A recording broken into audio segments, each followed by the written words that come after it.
institutions, leaders are often also implicated in some of the activities that are going. I think we have a big problem in Africa concerning regulating the mining sector. It has been a major source of conflict and violence in many places. And if we are not very careful, the challenges it poses is very serious because apart from destroying the environment, it's usually a source of conflict because you now have all kinds of people encroaching into those mines and coming with heavy weaponry. And so if you look at the situation in the Congo, for instance, DRC, you know that this is a keg of gunpowder. So we should, in fact, create a very solid framework between the federal government and the state government, and in fact, local government and the traditional institution on the procedures and processes for allowing miners into the communities and ensuring that everyone benefits from the process such that there will be commitment across board. Otherwise, it's not a joking matter at all. We have seen the effect here. What it then also means is that even those villages that are far away from the government house, what you have is that these dynamites are employed routinely, and they have consequences for settlements around those areas. Some of if you go to those communities, you see houses already shaking, cracks, and all of that. So it's a big problem that the levels of government in Nigeria must pay attention to. So they should not be talking about mining only in terms of revenue and income to the government. They should, in fact, talk about the externalities, the consequences, of such operations on local community, on the environment, and then, of course, on the future generation. So it's a serious matter, and it requires seriousness on the part of government and then concerted efforts among the layers of government, including traditional institutions. Yeah, and I remember you said that, at the point when we're discussing this issue on the show, that there are interests in this mining sector. As much as we want to talk about illegal miners as though these so-called illegal miners are operating, maybe they don't have any backers or whatsoever, that there are interests in this across the country in Zamfara, even here in Oyo State as well. I mean, to what extent is the suspension of this, monarch speak to that presence of interests of different stakeholders who openly would say, "Oh, we're condemning illegal mining," but might still be, making profit or profiteering from some of these businesses? Yes, there are a whole lot of interest. I mean, this is big business. This is quick money. This is lootable.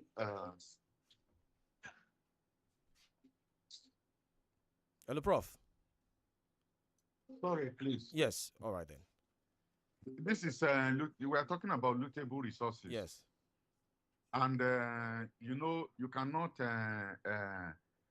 underrate what people can do, in order to get a cut from this mining industry. And it's about money. The last discussion, we recognize the fact that there's a market, a gem market in Ibadan already. So which means Oyo State itself is a big center, for the mining operation, if an international market can be established in Ibadan. So we then means that the interest will now coalesce around Ibadan as. And then with that establishment of the market, it will even attract more interest, because that suggests already to those who are into mining business that there's a lot of profit to be made from Oyo State.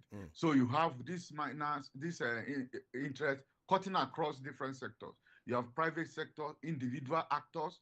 You have a corporate organization acting there. Then you also have people in government who are supposed to be regulators, who also have interest in mining, not interest in terms of revenue that will come to the government, but they have investment in some of these companies, or they themselves are involved in illegal activities within the mining sector. So that's why I said it's a very complex network of activities and network of interest. So we really have to pay attention to it and go back to the laws, as well as go back to the challenge of enforcement. For us to make a a headway out of this. But for the Prof, I like you to hold that thought. My take is that he's a big man, so yes. And he has resources. They will be able to negotiate his way out of this. Yeah. And I hope that the decision of the government will send strong signals to all traditional rulers as well. Right.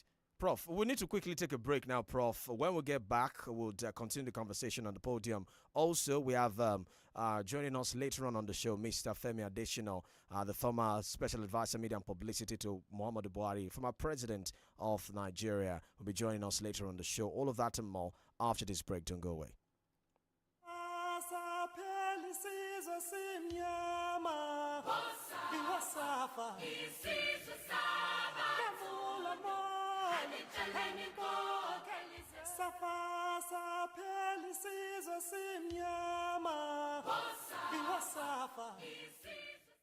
Ó yá kúrò ńbẹ̀ fọkàn mi jọ.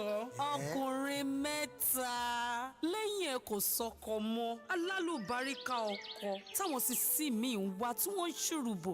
Ṣùgbọ́n wọn ò lè débẹ̀ láíláí. Ìyàwó mi tí ò lápọn oníwà tútù bí àdàbà.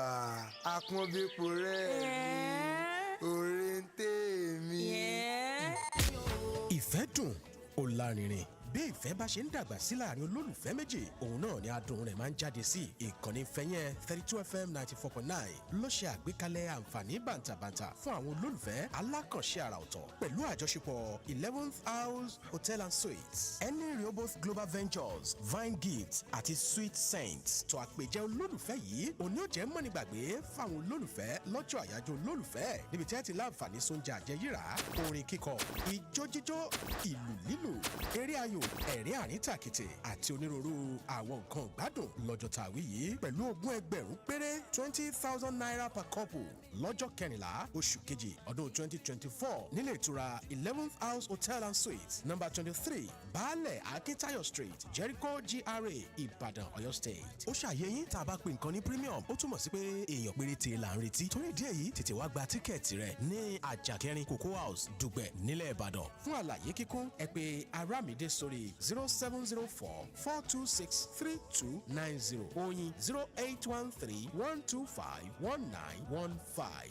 Àǹfààní ńlá rèé fún àwa olólùfẹ́ láti gbádùn àyájọ́ olólùfẹ́ yìí lára ọ̀tọ̀.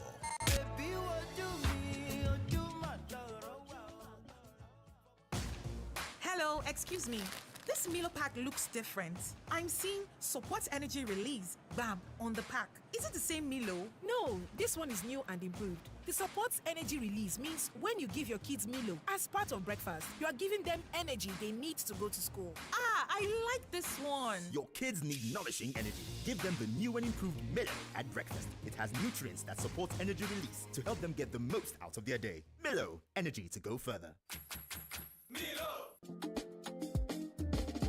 Living Proof Supermarket àràgbá yamuyamu ilé ìtajà ìgbàlódé ló tún fàsìkò yìí dúpẹ́ lọ́wọ́ gbogbo oníbàárà wa fún ìbádòwòpọ̀ lóòrèkóòrè. Ẹ ṣé àdúpẹ́ o. Àwa gan tún ṣe ní ìlérí wípé a ò ní já yín kulẹ̀ nígbà kọ̀ọ̀kan. Ẹ má wàá gbàgbé wípé bẹ́ẹ̀ ṣe ń bá wa ra ọjà láì tẹ̀tì ni customer loyalty point yín ga sí i láti tún gba shopping vouchers pẹ̀lú àwọn oríṣiríṣi ẹ̀bùn tó jọjú. Gbogbo nǹkan tẹ́ wá ń fẹ́ láti rà ló ti wà lójú kan ní gbogbo ẹ̀ka ilé ìtajà Living Proof Supermarket, Pinnacle Building, Fẹ́lẹ́lẹ̀ Ìbàdàn, Old Marchant Pharmacy, Lee City University tó fi mọ́ Total Filling Station Mọ̀lété àtèyí tó wà ń Bódìjà pẹ̀lú èyí tó wà lẹ́bàá Capital Kitchen àdójúkọ Asalam Schools, Akala Expressway, Olúyọ̀lé Extension Ìbàdàn àtẹ̀káwa tuntun tó wà ní Ayétòrò Òṣogbo. Bẹ́ẹ̀ ṣe ń fẹ́ lẹ́ òṣèré rà ní Living Proof Supermarket. Fún àlàyé lẹ́kùnrẹ́rẹ́ ẹ pè 081-8888-7120 081-8888-7120 Living Proof Supermarket, ọ̀rẹ́ oníbàárà ní tòótọ́.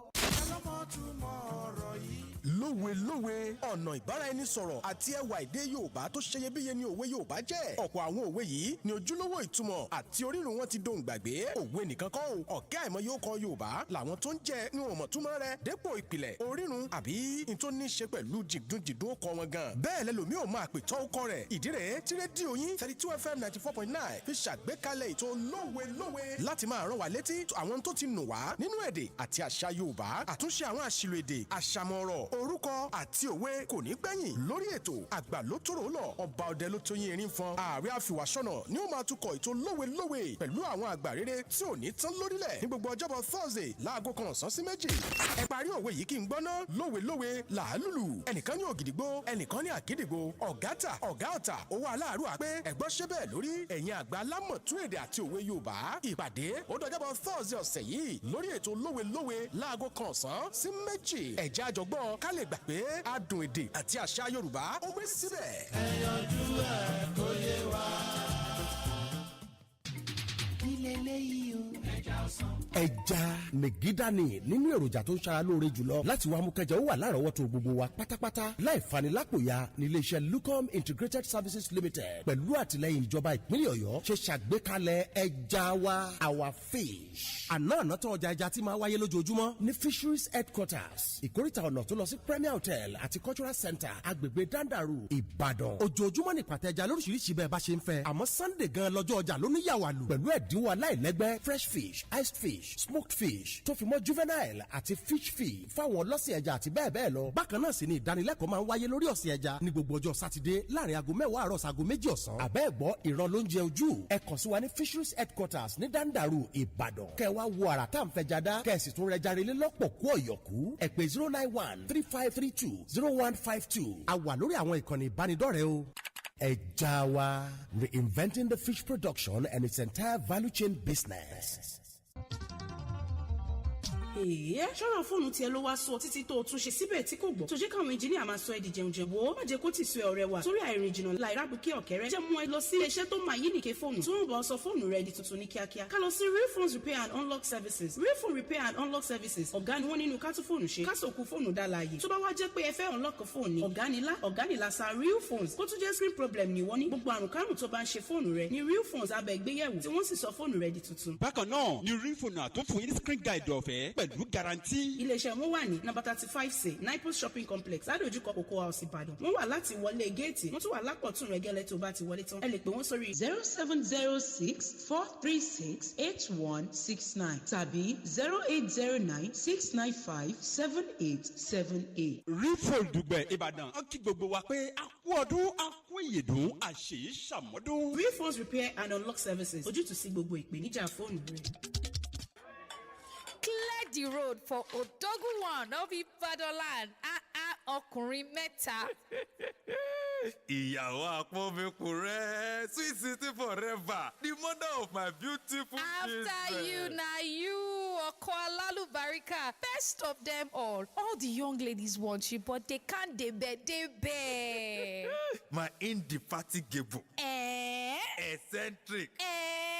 incomparable chum my forever sweet Valentine. True love is like fine wine. It gets better with age. 32FM presents a sweet opportunity to share a special moment with that special someone at this year's Valentine event in partnership with 11th House Hotel and Suites. This premium dinner experience this Valentine's features a buffet, karaoke, live band, couples games, comedy, and special appearances. Ticket price is 20,000 naira per couple. Time 5 p.m. Date February 14, 2024. Venue is 11th House Hotel and Suites. Number 3, Ballet, Akintayo Street, Jericho GRA, Ibadan, or your state. For your tickets and sponsorship details, call Oyin on 0813-125-1915 or Aramide on 0704-426-3290. Hurry and get your ticket at 4th floor, Cocoa House Dubai, because only limited seats are available. This event is sponsored by Annie Rehoboth Global Ventures and supported by Vine Gifts and Sweet Sense. Love is in the air. Baby, what do me? Ojúlọ́ba ara Aba Capsule ìmọ́lẹ̀ ló dá òkùnkùn ò dá Ọlọ́run má sọ wá sókùnkùn ayé àmì o. Ojúlọ́ba ara Aba Capsule ilé iṣẹ́ authentic clear vision ló gbé jáde. Ìmọ́lẹ̀ dé òkùnkùn parada. Ojúlọ́ba ara Aba Capsule. Ojú ni ìmọ́lẹ̀ ara. Èdùmàrè má gbòde ọ̀sán lọ́wọ́ wa. Àkànṣe gbòógì tá a fi mọ̀ ìjìnlẹ̀ ṣe fún ìtọ́jú ìmọ́lẹ̀ tí ò mọ́lẹ̀ kedere. Tàbí tó ń wò báyìí. Ojúlọ́ba ara Aba Capsule. Egbògi oníkóró ni NAFDAC ìlú ló ń tẹ̀ gbà. Authentic clear vision ló ṣe é. Ó wà ní chemist àti pharmacy stores lágbègbè rẹ̀. Ẹ tún lè ríra lọ́fíìsì Authentic clear vision. Tó wà business complex. Lẹ́gbẹ̀ẹ́ Amidu Ajibade shopping complex Gate Ìbàdàn. Àǹfààní ńlá wà fún alágbàtà tó ń kó ní pálípálí. 081-42 42543127 08142543127. ojúlọ́bàrà herbal capsule tí o bá sí àyípadà bó o ṣe fẹ́ tètè lọ rí dókítà rẹ o. ojúlọ́bàrà herbal capsule ilé iṣẹ́ authentic clearation ló gbé jáde.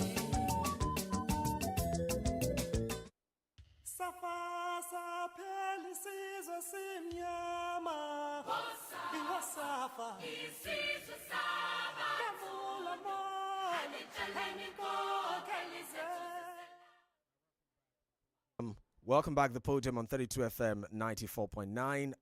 Let me quickly go back to Prof now. Prof, thank you for staying with us. We're waiting for our guest of the day to join us. I think Barrister is also with us now.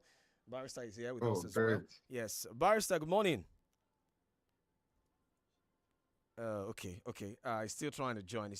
So, Prof, let's quickly, before we welcome our guests, we're hoping that will join us very shortly now. Let's quickly touch on the monarchs. It's been horrible last couple of days in Ekiti. First with the abduction of the school children, and then the murdering of the monarchs, and then the one that happened in Kwara State as well. I mean, what do you make of all of this incident happening across the country? And some say this is further strengthening the calls for, the decentralizing of the current security architecture in the country, or probably creation of state police. Because I remember the Zamfara State governor also inaugurated his Zamfara State Protection Guard. Many people saying that this is governors now coming out to make that move and demand for state police or restructuring of our security architecture by force. Prof. Yeah, I think first and foremost, you should be glad that I think the school girls have now regained freedom from Ekiti. We are happy that has happened. We have decried the security situation across the country, and this debate over state police has gone on for too long. I don't know why the government, especially the federal government, has been hesitating to experiment with new ideas, because typically in a federal system, even if you think that it's going to be a dangerous thing, by now the federal government should have given the leeway to states who think that they are capable or have challenges that they face to carry out the policy of state police, so that we can begin to see how effective they are, and then from there you extend it to others who may not have the similar security challenges, but also think that they can do well with decentralized policing. So one of the things about governance is the willingness to test ideas, to experiment with new ideas, so that, and then we can even make it voluntary. The federal government can continue to hold police states that are not ready, to carry out, to set up their own independent police outfit, because we know that in many federal systems, what you have is a coexistence of federal police, state police, or even local and community policing, such that everyone has its own sphere of operation and specialization, and they can work in synergy to achieve the objective of safety and security. So I think it is very clear now that the federal government has to do something about state policing. It's a shame that the National Assembly has not put that as a very, very important agenda, given the situation that we have.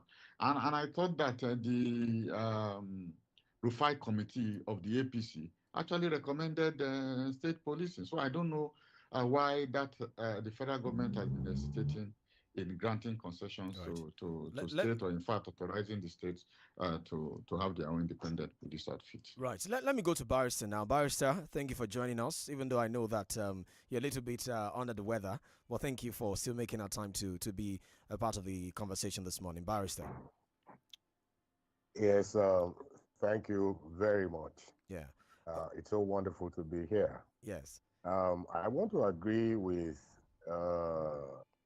Professor Ayede's submission. Why is the federal government so irresponsible and irresponsive to the yearnings and aspirations of the people of the land?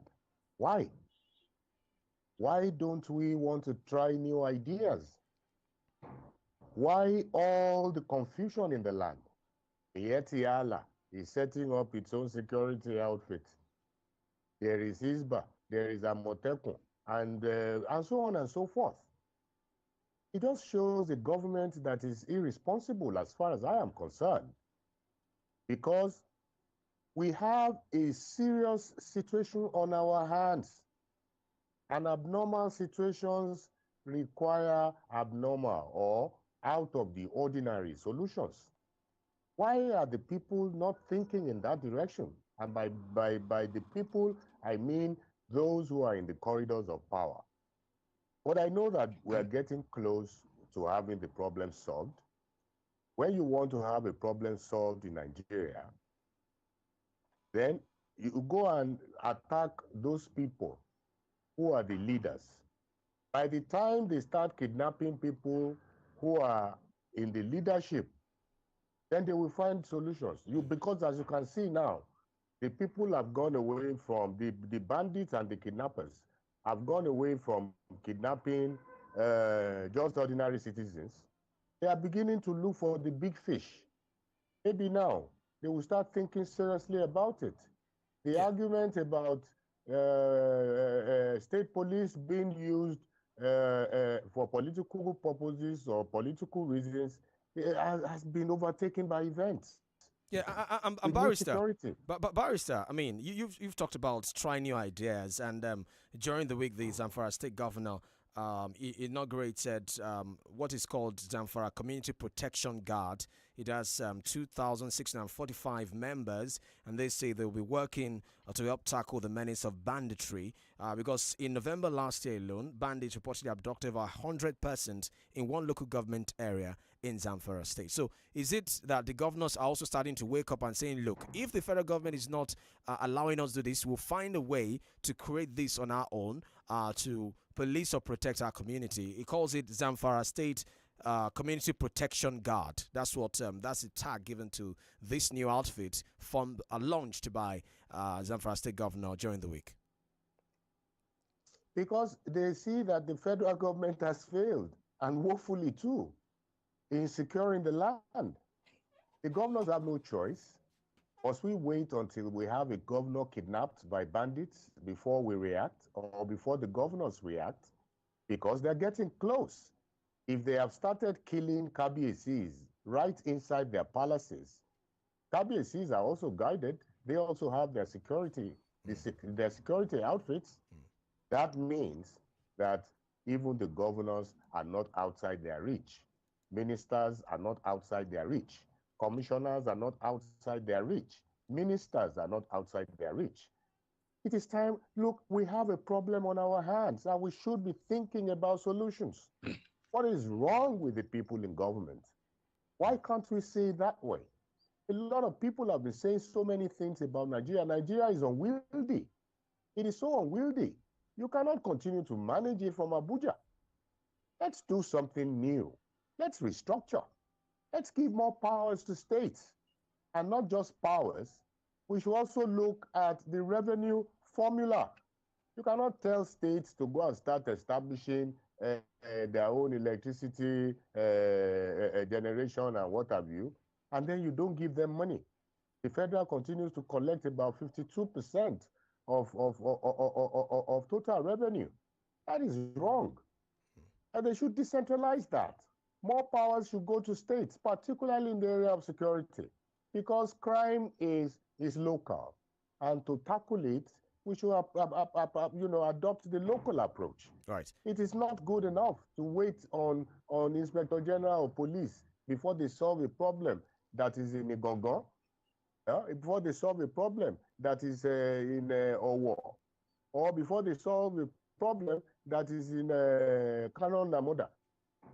We should sit down and really live up to the problems we're having. It is an abnormal situation. It requires an abnormal solution. Right.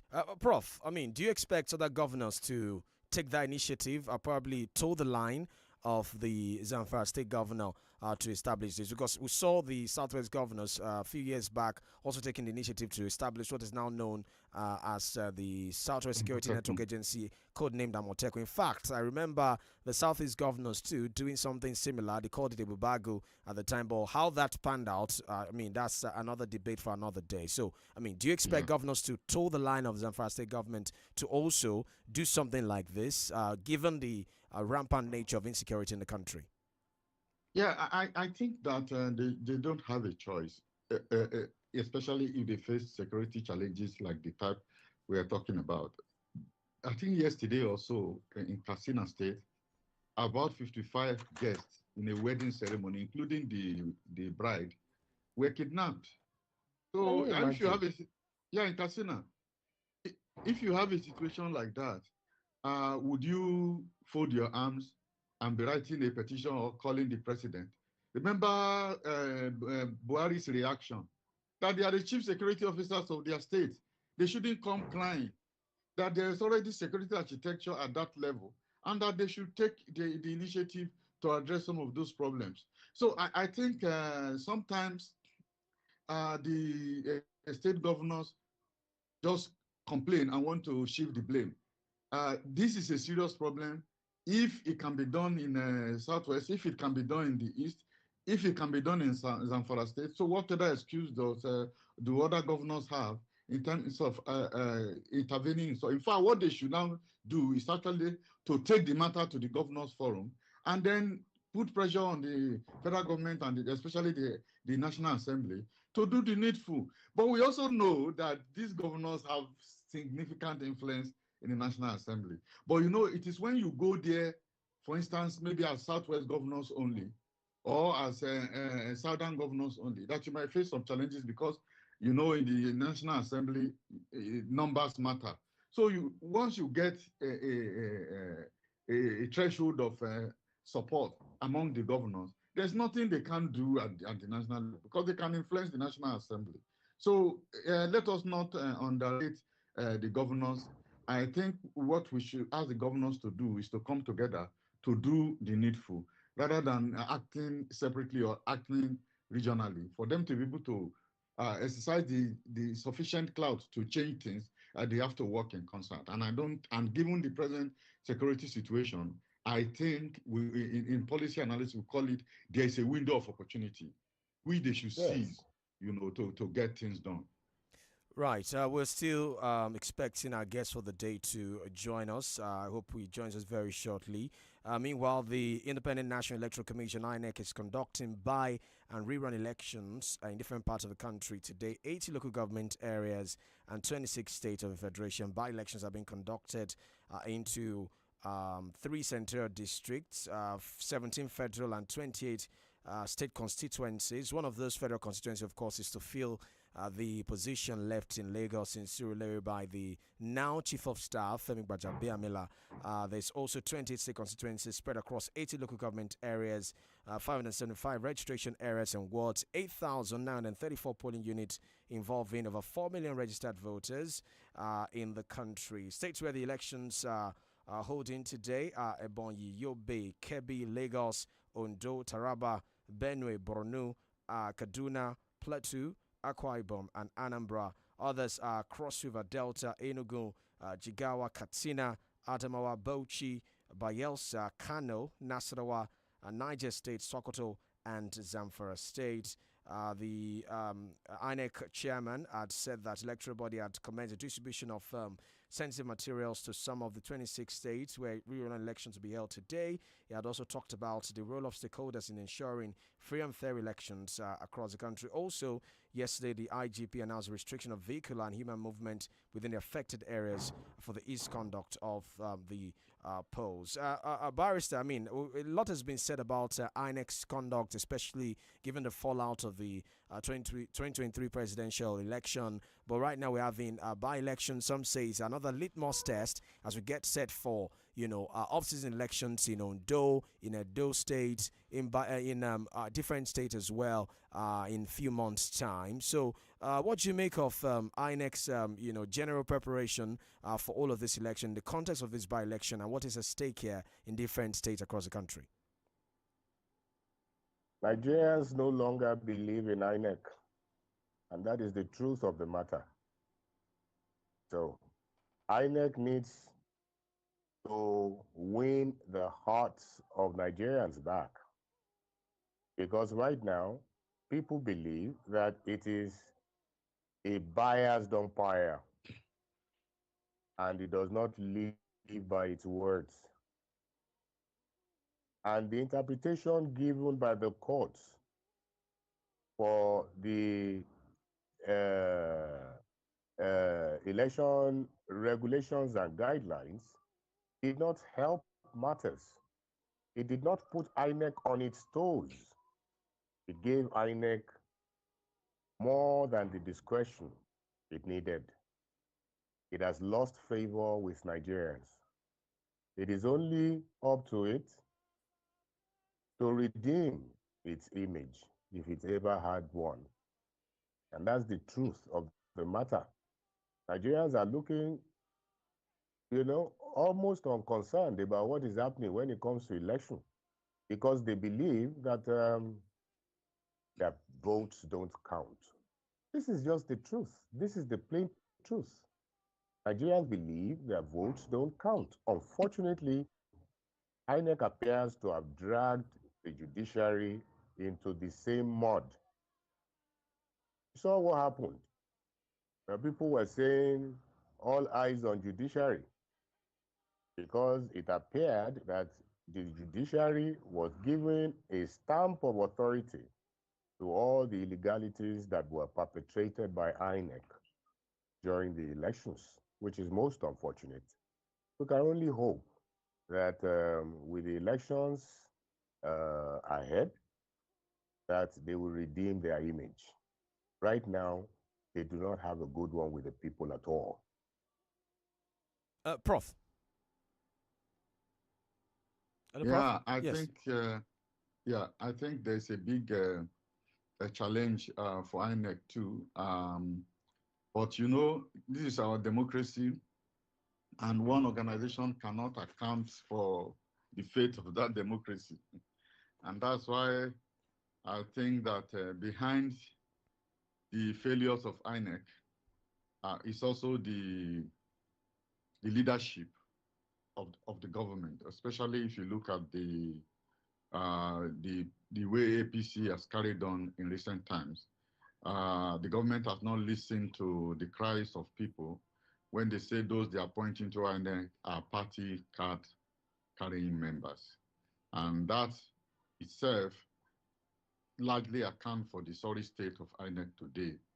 So you can't have the law says that people who are not politicians are supposed to man these offices, and then you fill them with your party members. So how do you expect neutrality or independent behavior? And it's a major problem for elections, because it's not only that people don't trust the institution now because of what has happened in the past. There's no sign that the organization is likely to act differently, or we expect an improved behavior from INEC. So I think it's time for stakeholders, both the APC and other opposition parties that are out of the government, to actually make an issue of this. And then they've done all kinds of reforms and changes in the Electoral Act, but they've not touched this part, which is very problematic. They have also not touched the part that has to do with the electoral system. The WISE report recommended measures to ensure the independence of INEC, and also measures to reduce the zero-sum game of politics by introducing proportional representation, at least in the legislative elections. These are measures that government has not taken. So it's not as if there are no ideas to guarantee the independence of INEC, or even improve or reduce the intense nature of political competition.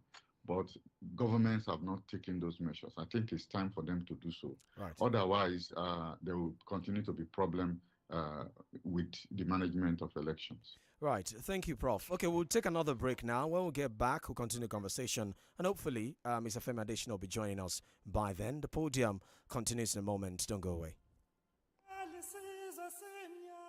You're listening to 32 FM 94.9. ó yá kúrò ń bẹ̀ fọkàn mi jọ ọkùnrin mẹ́ta lẹ́yìn ẹ̀ kò sọkọ mọ́ alálùbáríkà ọkọ táwọn sì mí ń wá tí wọ́n ń ṣùrùbò ṣùgbọ́n wọn ò lè débẹ̀ láéláé. ìyàwó mi tí ò lápọn oníwà tútù bí àdàbà àpọ́nbépo rẹ̀ mi òrèǹtè mi. ìfẹ́ dùn ó lárinrin bí ìfẹ́ bá ṣe ń dàgbà sí láàrin olólùfẹ́ méjì òun náà ni adùn rẹ̀ máa ń jáde sí ìkànnì fẹ́yẹn 32 FM 94.9 ló ṣe àgbékalẹ̀ àǹfààní bàǹtàbàǹtà fún àwọn olólùfẹ́ alákànṣe àrà ọ̀tọ̀ pẹ̀lú àjọṣepọ̀ 11th House Hotel and Suites Henry Rehoboth Global Ventures Vine Gifts àti Sweet Saints tó àpèjẹ olólùfẹ́ yìí òní ò jẹ́ mọ́nìgbàgbé fáwọn olólùfẹ́ lọ́jọ́ àyájọ́ olólùfẹ́ níbi tí ẹ ti láǹfààní sóúnjẹ àjẹyíra orin kíkọ ijó jíjó ìlú lílù eré ayò ẹ̀rín àríntàkìtì àti onírúurú àwọn nǹkan ìgbádùn lọ́jọ́ tàwí yìí pẹ̀lú ogún ẹgbẹ̀rún péré 20,000 naira per couple lọ́jọ́ kẹrìnlá oṣù kejì ọdún 2024 nílé ìtura 11th House Hotel and Suites number 23 baálẹ̀ akíntáyọ̀ street Jericho GRA Ìbàdàn Ọ̀yọ́ state. ó ṣàyẹ̀yìn tá a bá pè nǹkan ní premium ó túmọ̀ sí pé èèyàn péréte là ń retí torí ìdí èyí tètè wá gba tíkẹ́ẹ̀tì rẹ̀ ní àjàkẹ́rin Cocoa House Dùgbẹ̀ nílẹ̀ Ìbàdàn fún àlàyé kíkún ẹ pè Arámidé sórí 0704-426-3290 oyin 0813-125-1915. àǹfààní ńlá rèé fún àwa olólùfẹ́ láti gbádùn àyájọ́ olólùfẹ́ yìí lára ọ̀tọ̀.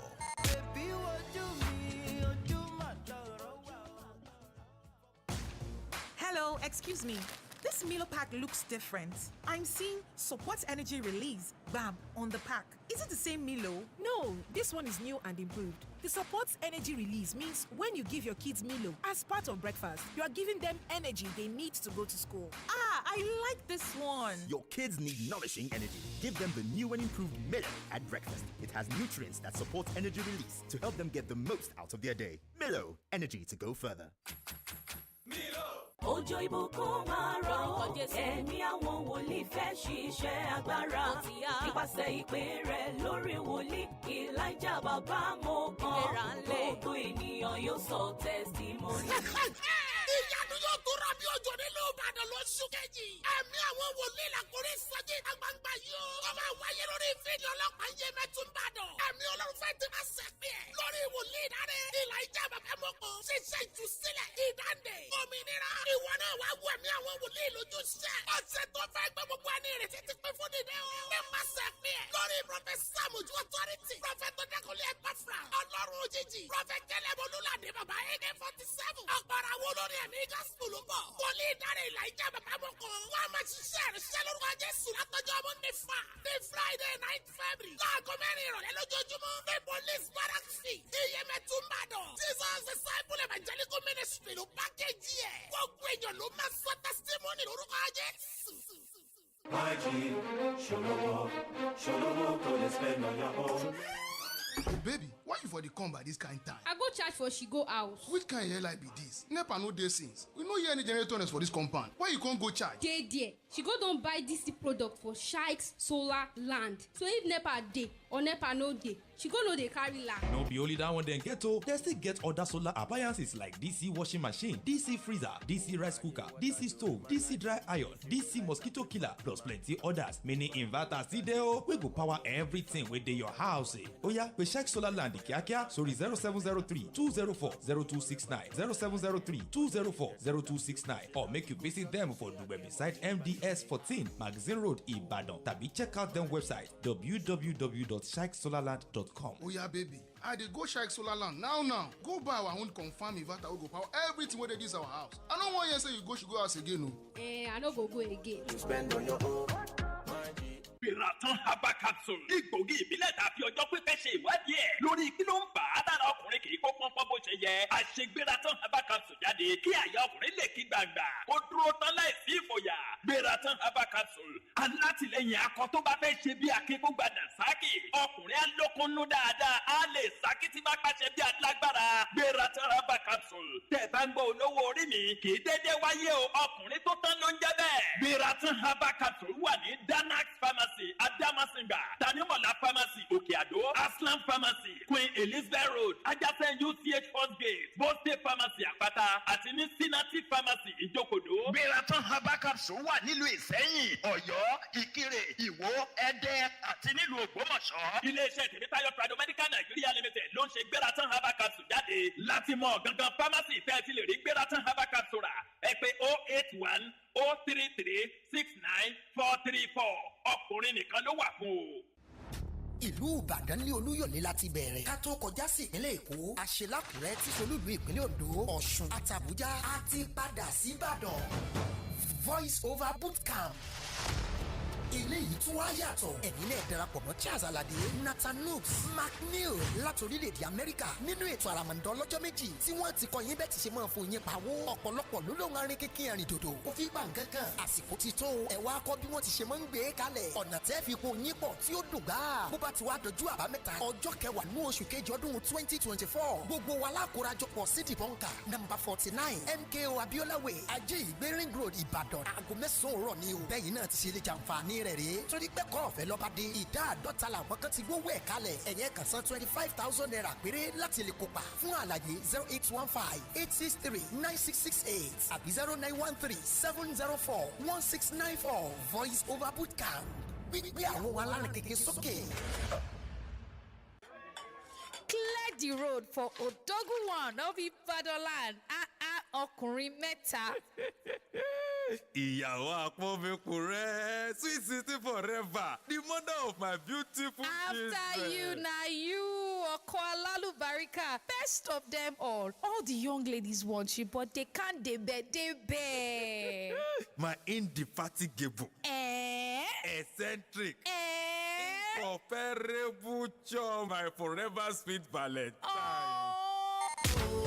True love is like fine wine. It gets better with age. 32 FM presents a sweet opportunity to share a special moment with that special someone at this year's Valentine event in partnership with the 11th House Hotel and Suites. This premium dinner experience this Valentine's features a buffet, karaoke, live band, couples games, comedy, and special appearances. Ticket price is 20,000 naira per couple. Time 5 p.m. Date February 14, 2024. Venue is 11th House Hotel and Suites. Number 3, Ballet, Akintayo Street, Jericho GRA, Ibadan, or your state. For your tickets and sponsorship details, call Oyin on 0813-125-1915 or Aramide on 0704-426-3290. Hurry and get your ticket at 4th floor, Cocoa House Dubai, because only limited seats are available. This event is sponsored by Annie Rehoboth Global Ventures and supported by Vine Gifts and Sweet Sense.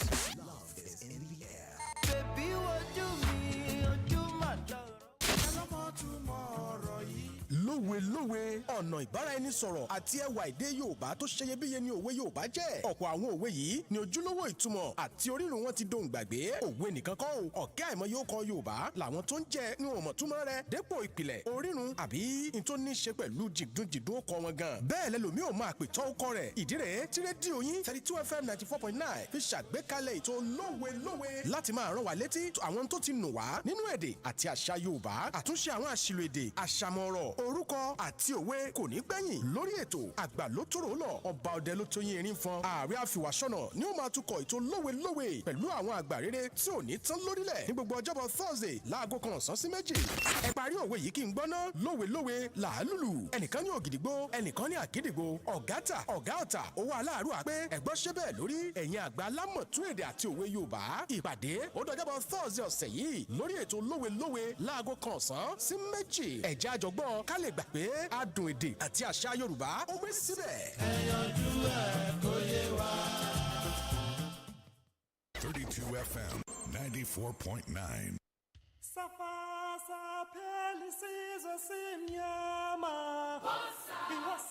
Thank you for staying with us. The Podium on 32 FM 94.9. My name is OLORUNTOBA. Yusuf. Looks like we have some green lights now that Mr. Femi Adesina is with us on the show. Mr. Femi Adesina is a senior colleague in the profession. Will be joining us today to talk about his time as a special advisor, media and publicity, the former president Muhammadu Buhari, and to also, give us insight into his new book, Working with Buhari: Reflections of a Special Advisor, Media and Publicity, 2015 to 2023. Mr. Femi Adesina, great to have you join us on the show. Thank you for being a part of the show today. Thank you. It's my pleasure to be with you. A pleasure to have you. As I said, you're our senior colleague in the profession. It's always interesting to have somebody put pen to paper to do an account of his time in government, especially if you are close one-on-one with the number one citizen of the country. But since the release of that book, there have been different reactions from those who have read it. Even you said that there are those who are trying to misconstrue some of the things you said, but that's not where I'm going. For some Nigerians, they say, oh, this is somebody who worked with President Buhari who is just trying to rebrand the perception we have about him already, who's trying to sort of refurbish his image to Nigerians. Is that the goal of your book, Mr. Femi Adesina? That is exactly the intention. Exactly the intention, and there is nothing wrong with that.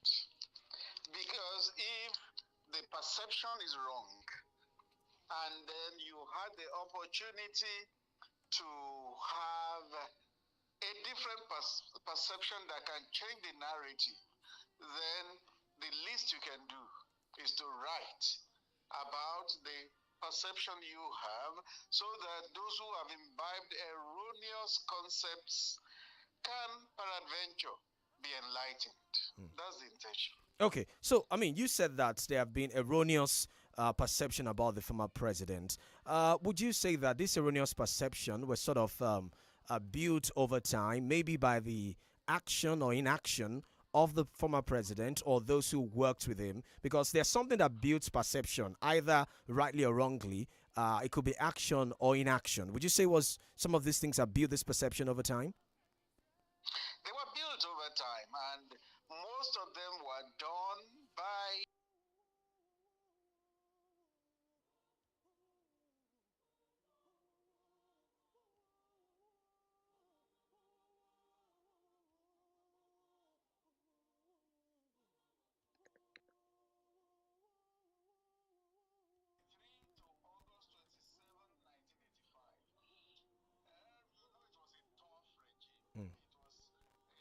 that ruled the country with an iron hand, which was needed at that time.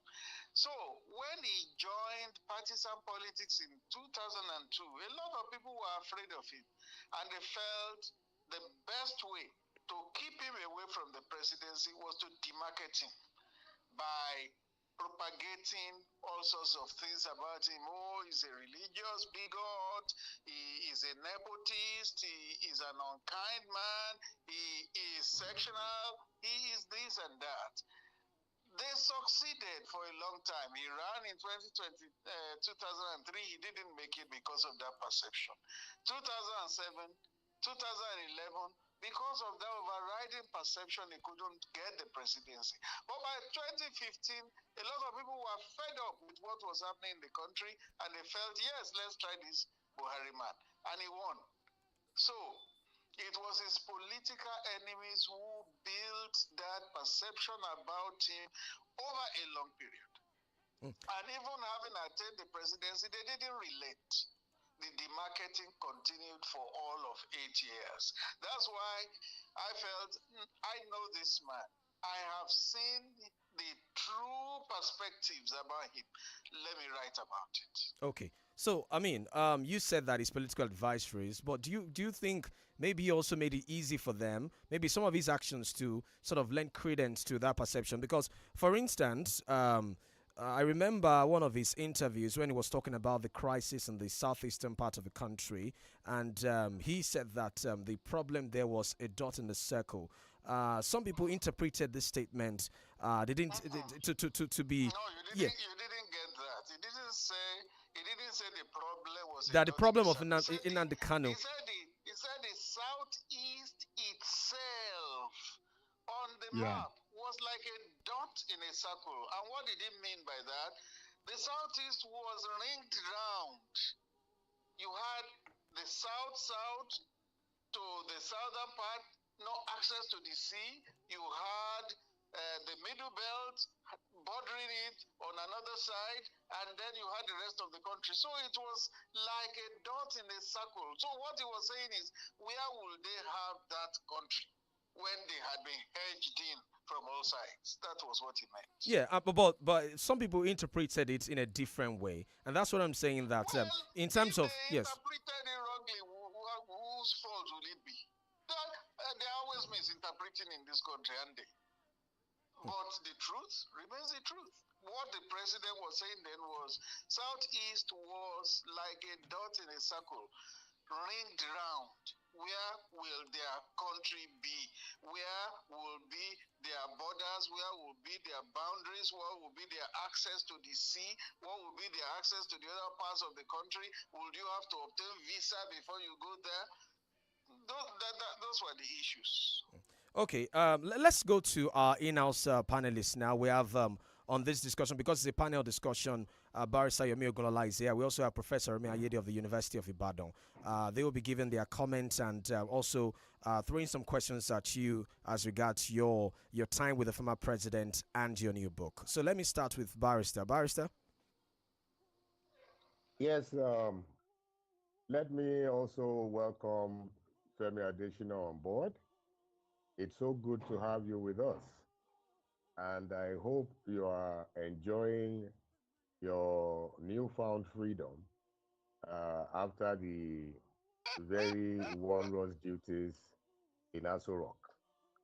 Now, let me go to the question.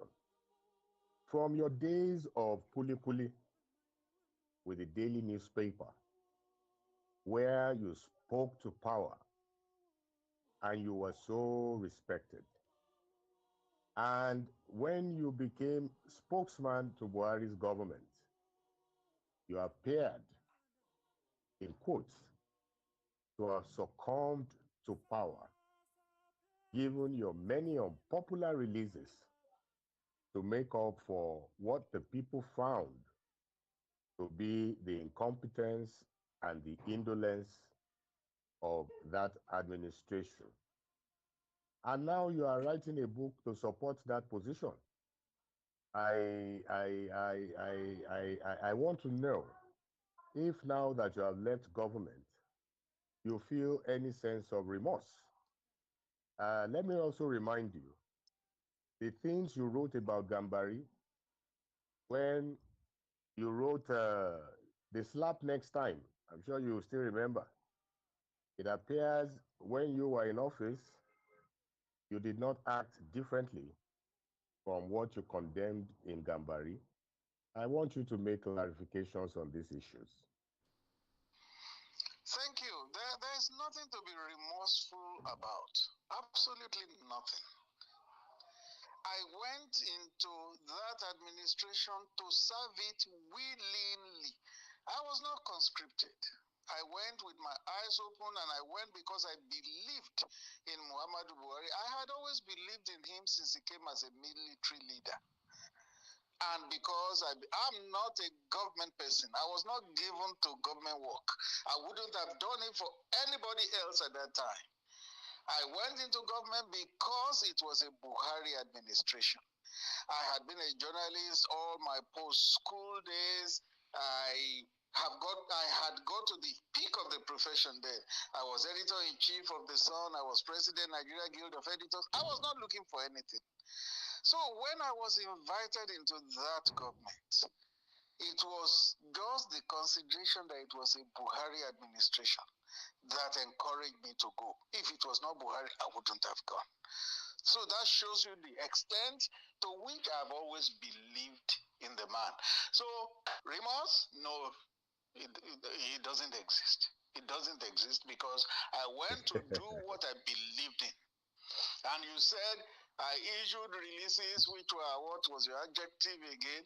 Of course, you don't go to work for a man and you begin to issue releases against him. It doesn't happen. Remember Olu Onogorua, a foremost lawyer, when he was Attorney General, Minister of Justice. He served Abacha. Abacha released some decrees with ouster clauses.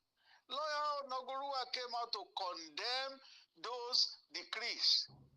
And what should he do? He should leave government. He said, no, I have a right, a constitutional right to be in government. What did they do to him? They kicked him out. So that is how it is. When you hold certain positions, when you are in government, you either do what you believe by your conscience is right, or if you can't stick it, you quit. I believed what I was doing was right. Till tomorrow, I still believe it. In other words, you believed in everything that you defended in Buhari's government, including the establishment of Ruga. You believed that, and you still believe that now. Ruga was never established, Barrister. Ruga was never established. Ruga was an intention. It was Ruga contemplated. Was yes. But so you defended it was never established. Yes, I said, but you defended it. It was in contemplation, and you defended it. It was in contemplation because there was a problem. Farmer-herdsman clashes. Should we continue to live with that problem? There must be a solution. That was intended to be a solution.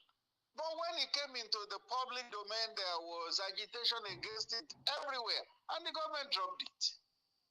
But if it had been accepted, it has sailed through, yes, we will have promoted it, we will have promoted the advantages of it so that the country can live amicably.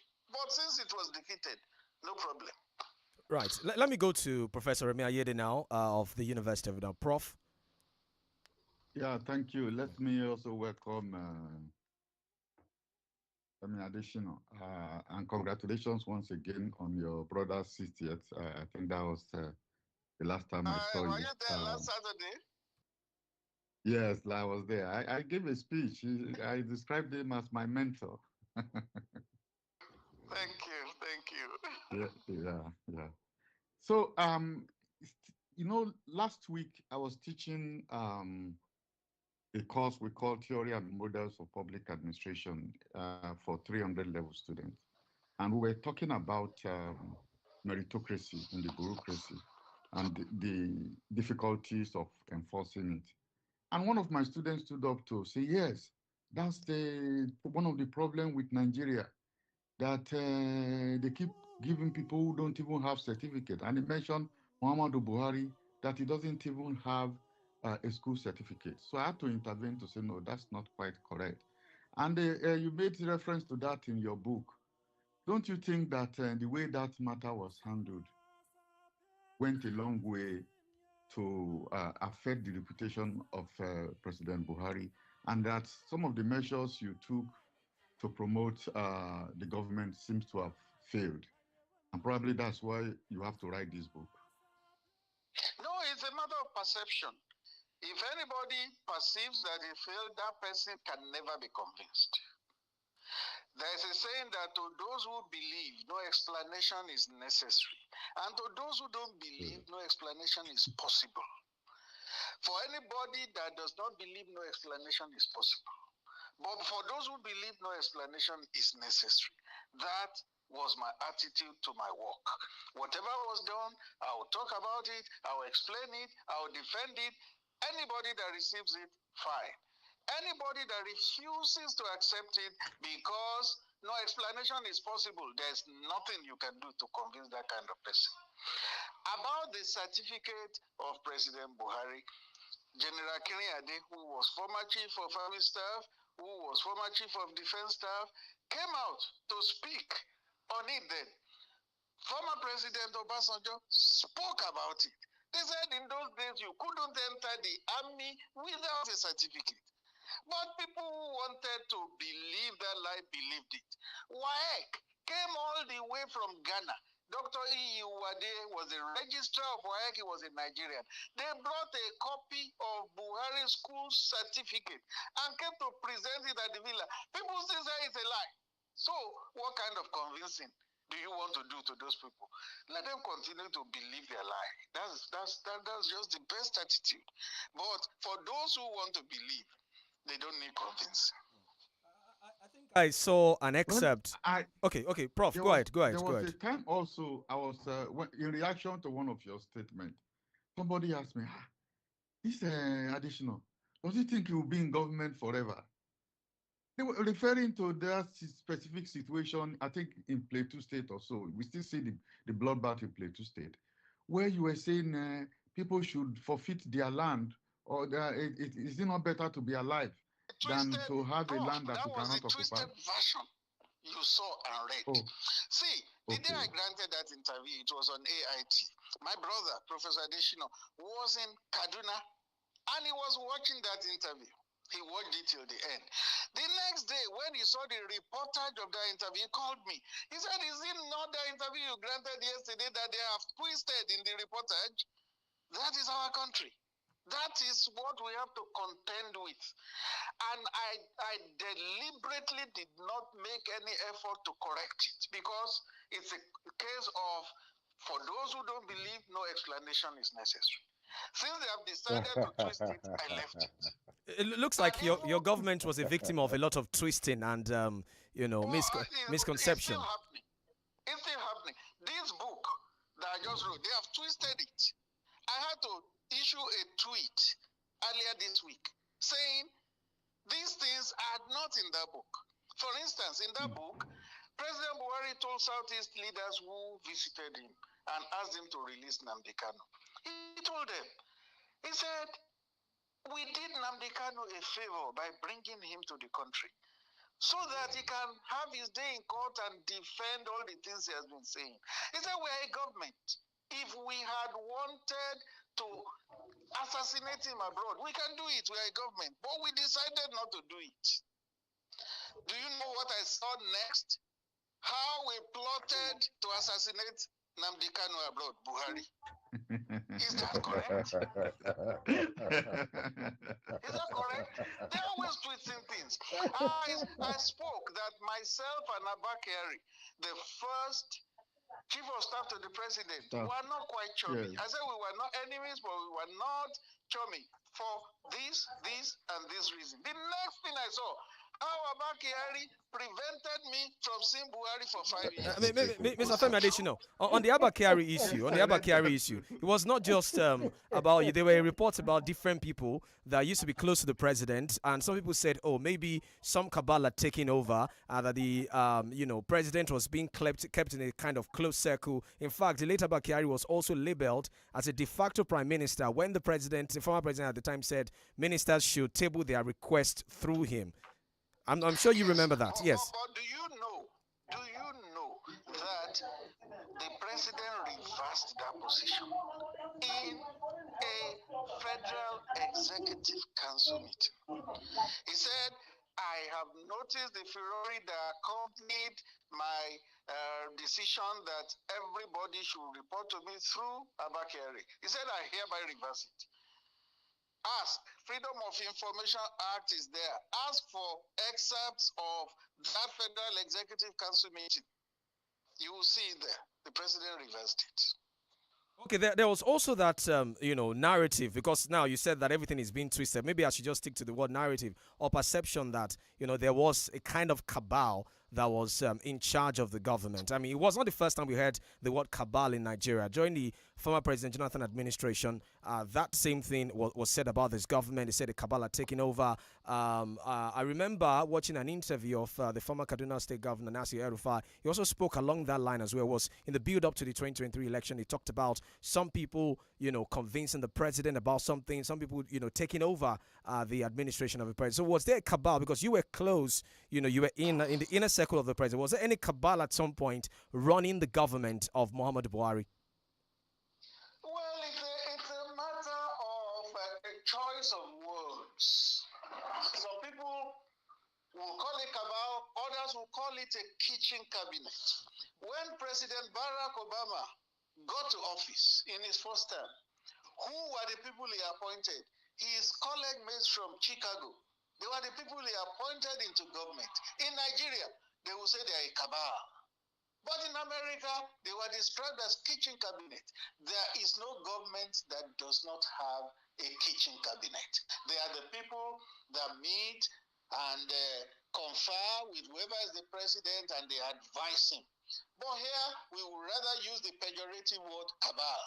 That word, Mr. Femi Adesina, maybe that word is being used because there seems to be like a disconnect between maybe the president that they voted for, the perception they had about the president, and the kind of policy direction he was tolling at the time he got into office. Maybe that's why they are feeling like, oh, this was the Buhari that they sold to us. It looks like some people are advising him wrongly to serve their own interest, hence cabal taking over the government. The problem in Nigeria most times is that when they vote a president, they think they must lead him by the nose. No. When you vote in a president, let him do the work you voted him to do. But here, they must lead him by the nose, give him directives, issue instructions to him, and he must do it. Otherwise, he is failing already. The essence of democracy, voting for somebody and holding the person accountable to his or her promises. You hold the person, yes. You hold the person accountable, but you also let him do the work. You don't begin to lead him by the nose. Let's go to some of the policies. I think a barrister mentioned it as well, although, as you said, I mean, the Ruga settlement policy was a proposition which never saw the light of day, but we saw the Naira redesign policy, we saw the border closure, we saw the banning of the restriction of forex for some items by the CBN. Several policies like that that some economic analysts have talked about. It's not being well thought out. They've tried to look at it again and see whether or not there were positive results that were gotten from these policies. Let's take the border closure for example. At the time it was conceived, there were a lot of conversation around it. In fact, some people said it was, sort of antithetical to the principle of that Continental Free Trade Agreement, AfCFTA, that had been signed. I think it was in 2019. Shortly after that, it was a border closure. So looking back now, can you say that the border closure policy under the former president achieved the result he wanted to achieve? Because I remember the president apologizing for the hardship that some of these policies brought during his time in office. Now, we were at a Commonwealth head of state meeting. I think it held in Rwanda. When the president of Ghana came to meet our president to talk to him to reconsider that border closure, and President Buhari told him point blank, why did we have to close our borders? One, arms and ammunition were being ferried into our country without inhibition. Two, hard drugs of all types were being brought into the country. Tramadol, India, hemp, cocaine, everything. So we had to close our borders. Three, smuggling of food products. We have told everybody, return to the farms. We have encouraged rice farmers. We have given them loans. We have done everything. They are cultivating rice. But their product is being driven out of the market by smuggled products. So we have to close the borders. And you see that after some time, these three issues were tackled to a large extent by the border closure. There is no country who will say because there are treaties and this that would then leave his borders porous for everything to come into that country. That country is going to be doomed. The border closure was necessary at that time, and it worked till that policy was. So you think it yielded results? You talked about smuggling of small arms and light weapons. Ask rice farmers; they will tell you that it yielded a lot of results. Okay, another policy or another criticism of the former president was that I remember where still the current Edo State governor now, he raised an alarm at the time that the CBN was just going on a money printing spree, raising the alarm that we could be neck deep in a financial crisis if it was not nipped in the bud. He talked about printing money just to defend the Naira or taking loans just to defend the Naira. Again, looking back and looking at how this policy is played out, would you say that, yes, this was the right move in the right direction at the time based on the alarm that had been raised by Nigerians and even the governor at the time? There is no country in the world that does not defend its currency. Absolutely none. America would not be America today if it didn't defend the dollar. every country in the world must defend its currency one way or the other. And the Buhari administration defended the Naira. And it used the dollar to defend the local currency. You will see that under that administration, the highest the dollar went was 750. Naira was 750 to the dollar because dollar was being used to defend the Naira. Every country must defend its currency in one way or the other. That was the policy of the administration. If another administration has a different position and a different policy, no problem. Let's see how it works. But that was the policy of the Buhari administration, and it had no regrets about it. Okay, Mr. Femi Adesina, I need you to hold that thought. We need to go on this commercial break. Hold that thought, sir. When we get back, you finish your line of thought and we'll continue the conversation. We'll be back in a moment. Stay with us on the podium. Don't go away.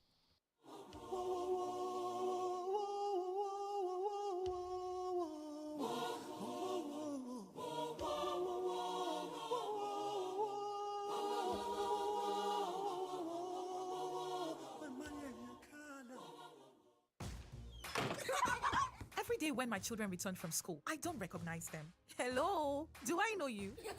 It's us, mommy. But these dirty, sweaty uniforms and socks, we're clean in the morning. Everything don't transform.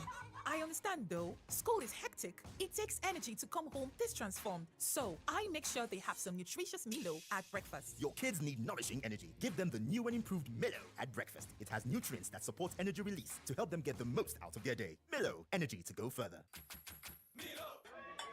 Clear the road for Odogu One of Ibadan. Ọkùnrin mẹ́ta. Ìyàwó àpọ́nmẹ́kùnrin, sweet sister forever, the mother of my beautiful children. After you, now you, Ọkọ Alálùbáríkà, best of them all. All the young ladies want you, but they can't debate. My indefatigable, eccentric, incomparable charm, my forever sweet Valentine. True love is like fine wine. It gets better with age. 32FM presents a sweet opportunity to share a special moment with that special someone at this year's Valentine event in partnership with 11th House Hotel and Suites. This premium dinner experience this Valentine's features a buffet, karaoke, live band, couples games, comedy, and special appearances. Ticket price is 20,000 naira per couple. Time 5 p.m. Date February 14, 2024. Venue is 11th House Hotel and Suites. Number 3, Bale, Akintayo Street, Jericho GRA, Ibadan, or your state. For your tickets and sponsorship details, call Oyin on 0813-125-1915 or Aramide on 0704-426-3290. Hurry and get your ticket at 4th floor, Cocoa House Dubai, because only limited seats are available. This event is sponsored by Annie Rehoboth Global Ventures and supported by Vine Gifts and Sweet Sense. Love is in the air. Baby, what do me? Òjò ìbùkún máa rọ̀, ẹ̀mí àwọn wòlíì fẹ́ ṣiṣẹ́ agbára nípasẹ̀ ìpè rẹ̀ lórí wòlíì Elijah bàbá mọ̀ọ́kàn gbogbo ènìyàn yóò sọ testimony. Ìyanu yóò tó ra bí òjò nílùú Ìbàdàn lóṣù kejì. Ẹ̀mí àwọn wòlíì làkúrí sọ́jí ìta gbangba yìí ó. Ó máa wáyé lórí fídíò ọlọ́pàá yé mẹ́túnbàdàn. Ẹ̀mí Ọlọ́run fẹ́ ti máa sẹ́pẹ̀ ẹ̀. Lórí wòlíì ìdáre Elijah bàbá mọ̀ọ́kàn ṣiṣẹ́ ìtúsílẹ̀ ìdáǹdè òmìnira. Ìwọ náà wá wo ẹ̀mí àwọn wòlíì lójú iṣẹ́. Ọ̀sẹ̀ tó fẹ́ gbé gbogbo ẹni ìrètí ti pín fún dídé o. Nípa sẹ́pẹ̀ ẹ̀. Lórí Prọfẹ̀sà Mojú Authority. Prọfẹ̀tà Dẹ́kunlé Ẹ̀páfra. Ọlọ́run òjijì. Prọfẹ̀tà Kẹ́lẹ́mọlúládé bàbá AK-47. Ọ̀pọ̀ra wo lórí ẹ̀mí gospel ń bọ̀. Wòlíì ìdáre Elijah bàbá mọ̀ọ́kàn. Wọ́n á máa ṣiṣẹ́ ìrìnsẹ́ lórúkọ Jésù látọjọ́ Monday fà. Ní Friday 9 February. Láago 4 ìrọ̀lẹ́ lójoojúmọ́. Ní Police Barracks Fee. Iyemẹtu Ìbàdàn. Jesus Disciple Evangelical Ministry ló pákéjì ẹ̀. Gbogbo èèyàn ló máa sọ testimony lórúkọ Jésù. When I see people switching off data services on their phone, I'll be like, guy, life is not that hard. With Density, you can get 1 gigabyte data for as low as 200 naira. Yes, 1 gigabyte for 200 naira or even less. On Density, you can also pay for electricity and utility services, cable subscriptions for DSTV, GoTV, StarTime, and so on. And you can also buy a scratch card for examinations like WAEC, NECO, UTME, and so on. Density is your all-in-one VTU an internet payment platform. Visit www.dancity.ng.com or search Dancity on Google. That is DANCITY. To enjoy cheap data with fast and affordable internet payment, you can also download Dancity on Google Play Store to enjoy all of this and more. Dancity. Connect more, spend less. Free online financial training. Free online financial training. Free online financial training. Josiah Peters presents a free online financial class called the Instant Dollar Course. The Instant Dollar Course is designed for anyone who is interested in learning how to trade the financial markets. The Instant Dollar Course will help you unlock financial mastery in just 1 week. The numbers to call is 091 5867 0555. Once again, 091 5867 0555. Here is the numbers for the last time: 091 5867 0555. Take charge of your financial future. Enroll now for free. The numbers once again is 091 5867 0555. Mr. Teacher, please, what happens when children come to school? How is it that they leave home very neat and return looking so different? Non-stop action, ma. All the learning and sports burn energy. So those sweat stains, torn uniforms, and dirty shoes, they show that your kid has been very active. Now, wow. Your kids need nourishing energy. Give them the new and improved Milo at breakfast. It has nutrients that support energy release to help them get the most out of their day. Milo, energy to go further. Milo.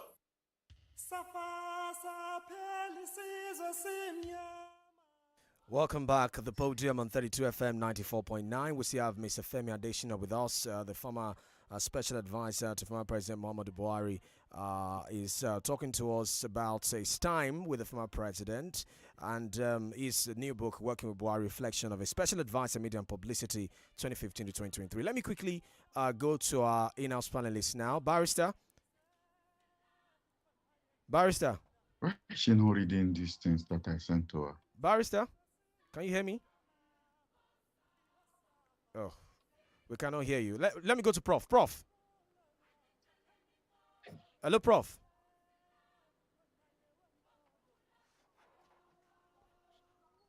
Oh, okay. It looks like we cannot hear them. Hello, Prof. Can you hear me now? Okay, let me go to Mr. Femi Adesina now. I came across one of your quotes, and in that quote you said, let me quote it now: "Some revisionists are busy trying to obfuscate issues and obliterate the achievement of the Buhari administration. But the truth is like cork in water.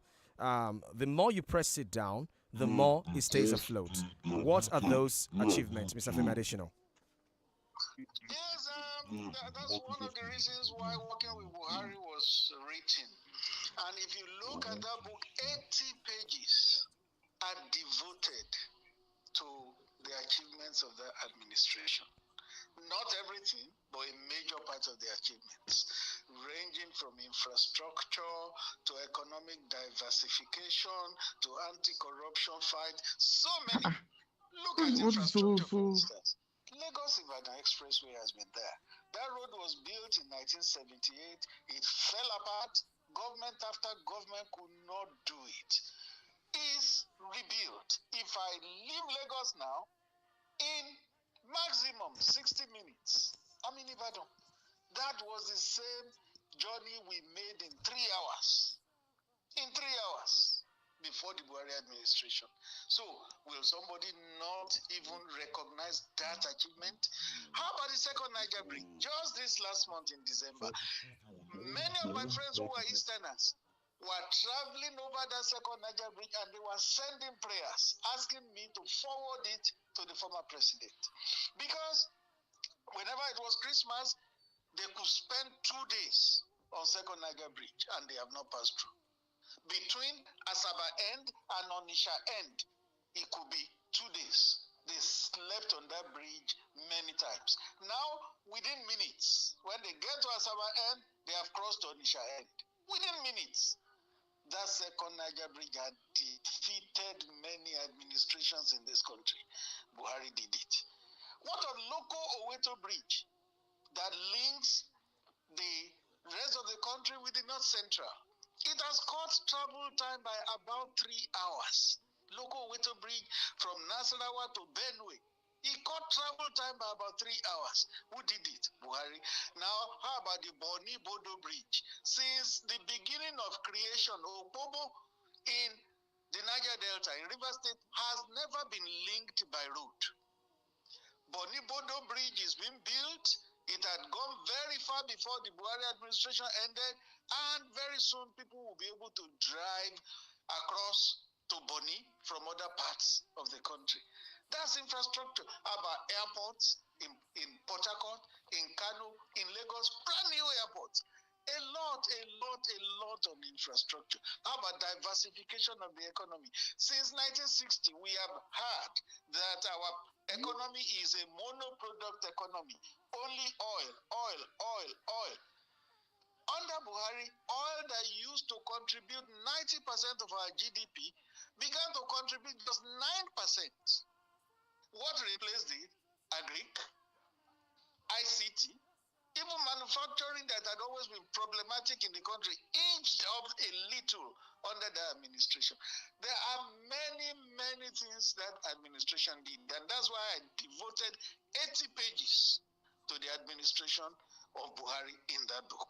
I mean, you talked about the matter of perception earlier, and the fact that some people, no matter how much you explain to them, they will still not be convinced. So, given the perception about the past administration, the former president, and you said that you served in that administration, do you think your book would anyway convince people about the presidency of Muhammadu Buhari and the true person which you try to portray in the book about the former president? For those who read it with an open mind, and do you know I've got feedbacks, many feedbacks. People who read that book, they will say, thank you for writing this book. Now I know better. So those are examples of people who read with open mind. Anybody that chooses to read with open mind will see Buhari in a different light. He will see the achievements of his administration. But those who say he did nothing, well, we can't help them. Okay, I think we're trying to get Prof back now. Prof, yes. We are back. Yes, we lost your audio at some point. Well, good to have you back, sir. So, please go ahead with your question and comment, Prof. Okay. I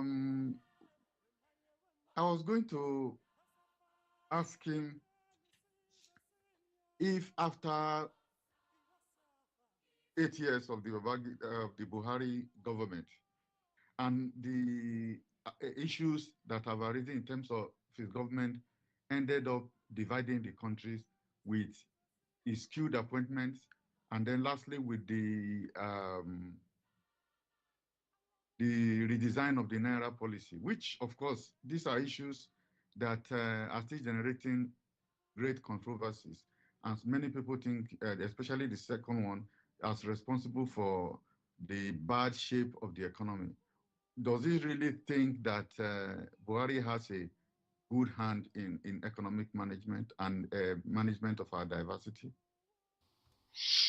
Yeah, thank you, Prof. Talking about Nigeria being divided, do you know that Nigeria had always been divided? Always been divided. Right from 1914, when the country was amalgamated, it had always been divided. There was no but they said that President Buhari deepened the division with his policies. Maybe more at some times than the other, but Nigeria had always been divided. I remember an inaugural lecture that Professor Wole Soyinka gave many years back, and he was talking about Nigeria as a nation, and he said Nigeria was not a nation. Was not a nation, just an amalgamation of ethnic nationalities, because a nation by its definition, Nigeria does not satisfy that definition. So Nigeria had always been divided, not just under Buhari. From time to time, those divisions may be more pronounced than at other times, but this is a country that had always been divided. And unless we choose to erase all those fissures that divide the country, they will continue to be there. It's always a divided country.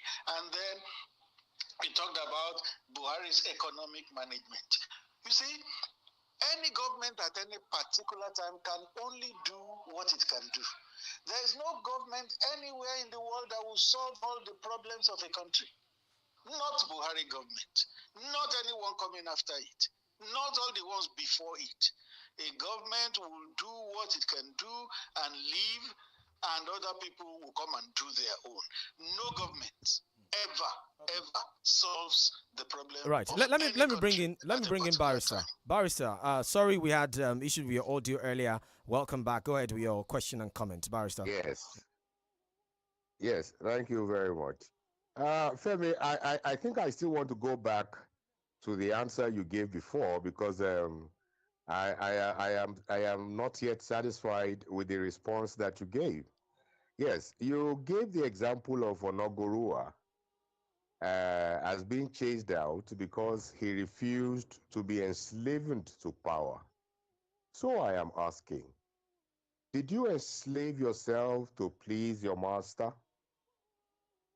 I already answered that question. I said I served voluntarily. I went into that government voluntarily, and I stayed all through voluntarily. If at any time I didn't like what I Mr. Femi Adesina?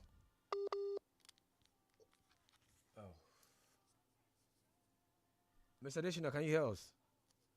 Oh, we seem to. Okay, he's back now. Yes, Mr. Adesina.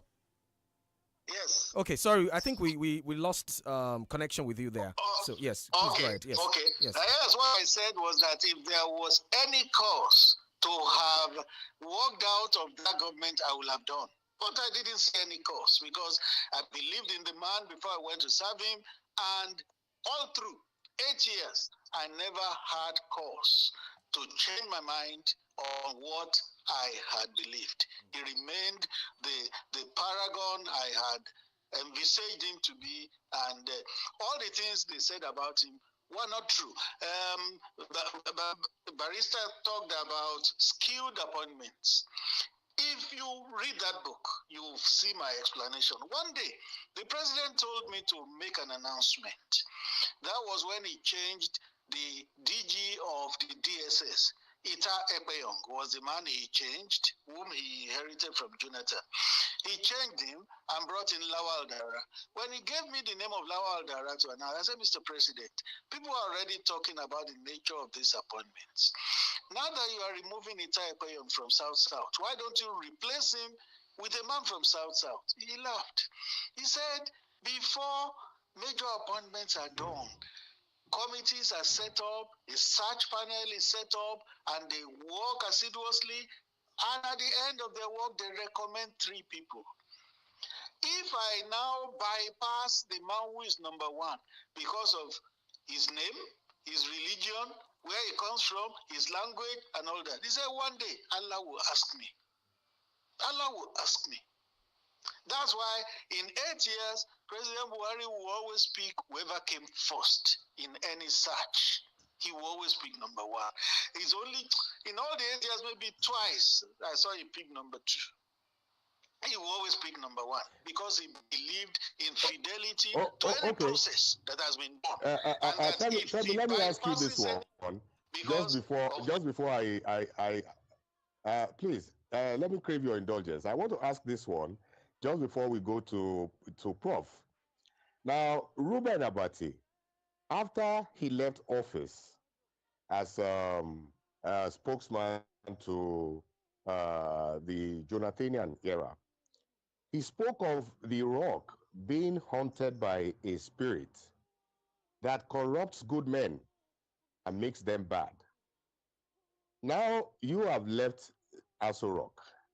I want to ask, did you also notice that, given that as at now, your reputation dimmed after occupying that job of spokesman for Buhari, did you also notice this spirit that appears to be haunting, Aso Rock?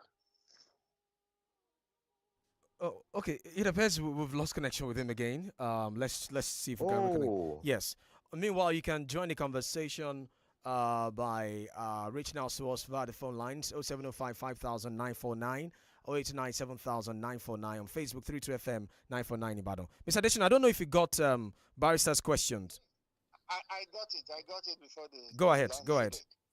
Now, my position on that, if you please endeavor to read the book I've just written, it's a whole chapter. It's Aso Rock Haunted, is a whole chapter. And one of the posters I raised for my friend and colleague Ruben Abati was that you said Aso Rock is haunted. But you and your principal still fought tooth and nail to remain in that same Aso Rock in 2015. If you had won that election, you would have remained. So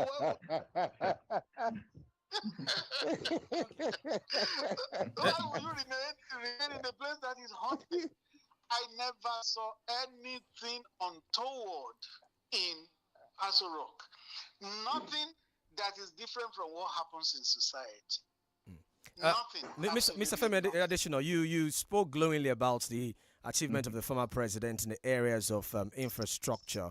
But I'm just flipping through this editorial of the Vanguard newspaper, which was drawn sometime May 2023, towards the end of that administration. And they, talked about the killings in the country, the rate of insecurity at the time, the debt profile, 77 trillion naira debt, that's the figure here, inflation rate as well. It even goes further to question, the anti-corruption disposition of the president, which influenced many people to vote for him. And they say, look, they didn't see any result in terms of that, intolerance against corruption that the image president portrayed at the time. It didn't trickle down to his administration. We saw the issues with the Humanitarian Affairs Ministry, Babachir Lawal's grass cutting scandal, all kinds of issues raised during that government. So killings, debt profile, inflation, corruption. Looks like that's a legacy some people will remember the former president by. Now, before Buhari, were there no killings in the country? Many killings. Some say it got worse. Wait, you asked a question. It's only fair that you let me respond. Before Buhari, were there no killings? There were. During Buhari, were there killings? Yes, there were. And he tackled that problem. After Buhari, are there still no killings? There are. It's a Nigerian problem, not the problem of any administration. It's like you saying the current killings and abductions are caused by Tinubu. No, it's a Nigerian problem. It had been, it was, and it still is. It's a Nigerian problem. Let's not lay it at the doorsteps of any president or any administration. Then they talked about, let me also say, it was an editorial opinion. And the nature of opinion.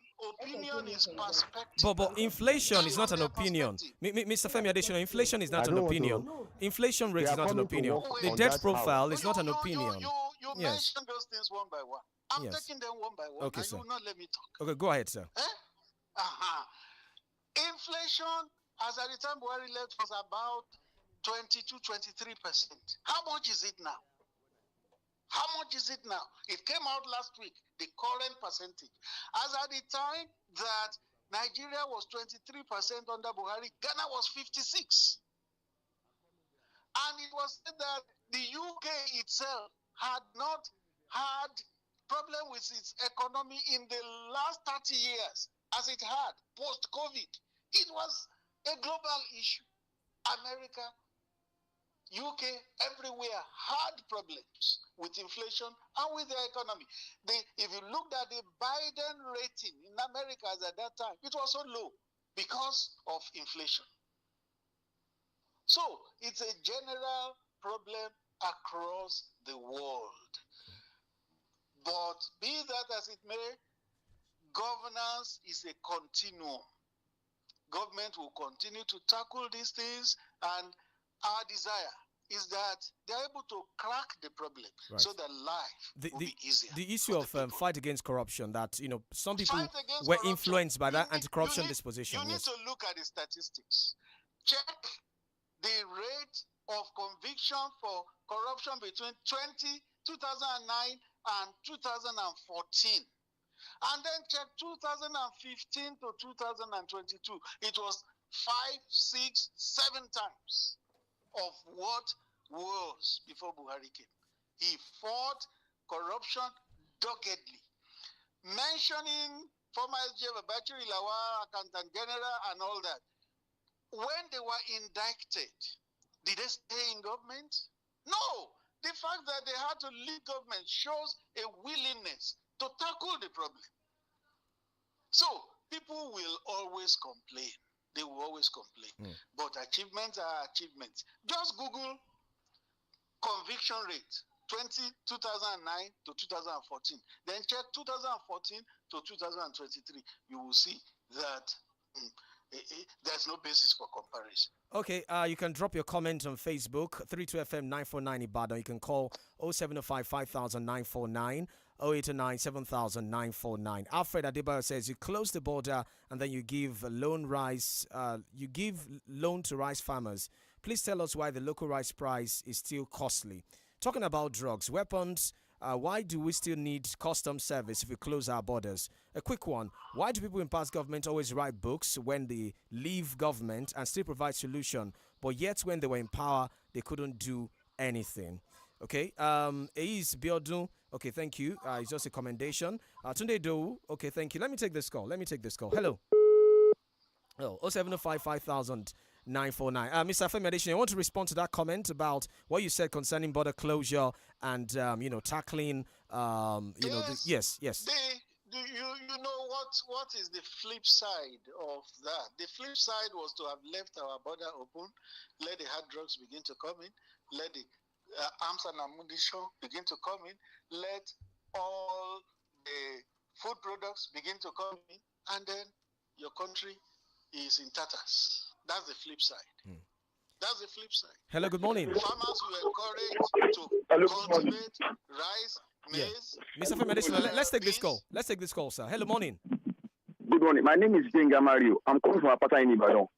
I want to salute the doggedness of Mr. Adesina. However, I'm a Yoruba man and I have respect for another person. But what Mr. Adesina is saying this morning, you should remember that it's no longer in power for now. His tenure has come and has gone. Mr. Adesina, I know you always defend President Buhari, but you want to tell us that all Buhari did was 100% done in the interest of the country for the past 8 years? You know that it's no longer in power. It's no longer in that executive office anymore. So you should spare us what Buhari did in office for the past 8 years. Economic-wise, Buhari had nothing to offer for good 8 years.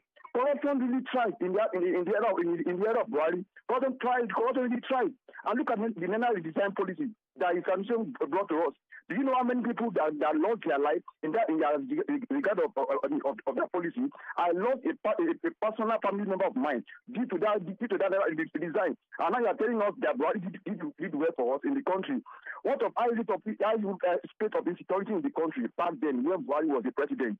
Of course, there was an high state of insecurity in the country, which I believe that the former military leader will be able to handle insecurity in the country. But what do we have in return? What about excessive borrowing?